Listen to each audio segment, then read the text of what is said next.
But first, maybe a word of caution. I'm not an international law expert. I'm a simple practitioner, and my job is to try to translate principles into practice. But reflecting on the central question of this panel, reflecting on these new security challenges that we just discussed, and do they transform international law? When international law is breached, in this case, does it change international law, or does it first and foremost challenge us, our response, our solidarity, our resilience, our consistency? And I would answer from a NATO perspective, from practice, that for now it is the latter. At test is our resolve and our consistency. And these challenges force us to unite and to reinforce our basis, our foundation. To rethink not only on how best to defend our allies and our alliance, but also on how best to defend the fundamental principles the alliance is meant to safeguard, for which it was created. So we're back to basics. And my point today is that the best defense of our founding principles is to live them.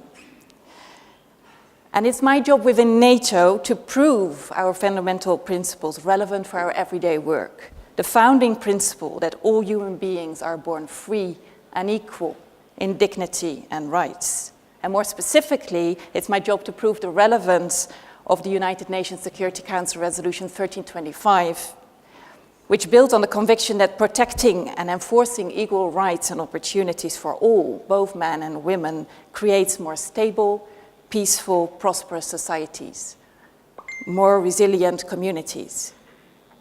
So it's my job to assist NATO in translating this conviction into practice and to demonstrate that it makes a difference. That it makes a difference when we understand how insecurity and conflict affects the social cohesion in conflict-affected areas. When we understand how men and women are often differently affected by insecurity and have different security demands. When we understand how our actions impact on these relations and these different needs. It makes a difference when our troops are trained and equipped to better respond to sexual violence in conflict, to signal, report, and collect compelling evidence of rape being used as an act of domination, to terrorize, to dehumanize, and sometimes even as a tool for genocide. So that we break the silence, we stop impunity, and we empower survivors to regain an active and productive role in rebuilding their communities.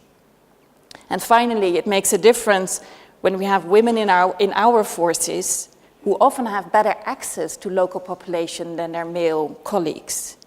When we engage with and involve 100% of the population and not only the male leaders, when we provide opportunity and security to women to take their rightful place at the table and to have their voices heard, when it is about finding lasting solutions to conflict. So applying a gender lens makes a difference. It allows us to better see and understand the context in which we operate.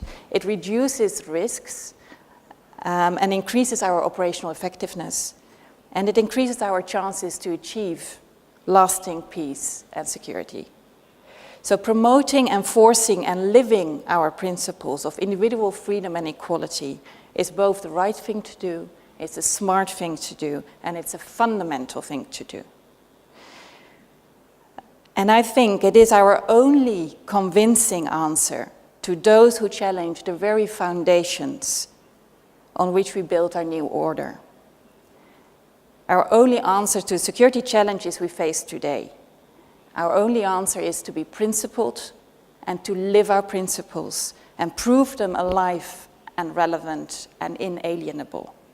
And to ensure that those nations who consider joining our community of values can make that choice without external interference in a free and democratic manner, and that we respect that free choice. Thank you.